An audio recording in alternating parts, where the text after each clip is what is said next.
High, চলো আজকেও তোমাদের সাথে শেয়ার করি আমার একটা নতুন দিনের গল্প। সো হ্যালো, কেমন আছো সবাই? আশা করছি সবাই খুব ভালো আছে। যাই হোক, আজকে ছিল ছুটির দিন, মানে রবিবার, সব কিছু ছুটি, পড়া কাজ সবটাই।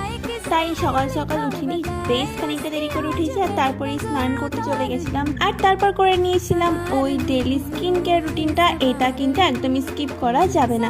যাই হোক, ছুটির দিন তো কী হয়েছে, তাও আজকে বাড়িতে রয়েছে প্রচুর কাজ। আর এই গাছগুলোকে না এত গরম পড়েছে, একদিন জল না দিলেই অবস্থা ভীষণ খারাপ হয়ে যায়। তো আজকে আমাদের বাড়ি থেকে দাদাকে দেওয়া হয়েছিল আইবুড়ো ভাত, তো সেই উপলক্ষেই রান্নাবান্নাই করার ছিল আজকে। তো আজকে একটা নতুন ডিশ ট্রাই করেছি, ভীষণ সুন্দর খেতে হয়েছে। ট্রাই করব এটা রেসিপি শেয়ার করার জন্য। তো এই যে আমাদের ছোট্ট আয়োজন, যদিও আইবুড়ো ভাতটা হয়েছিল রাতে, তো গরমের দিনে একটু দুপুরি সব কিছু করে রাখার চেষ্টা করেছিলাম আমি আর মা মিলে। তো এখানে সবাই আশীর্বাদ করে নিচ্ছে, আর এই যে সবার সাথে কাটানো সুন্দর কিছু মুহূর্ত, তার ছবি তোমাদের সাথে শেয়ার করে দিলাম। তো চলো দেখা হচ্ছে নেক্সট ভিডিওতে। বাই।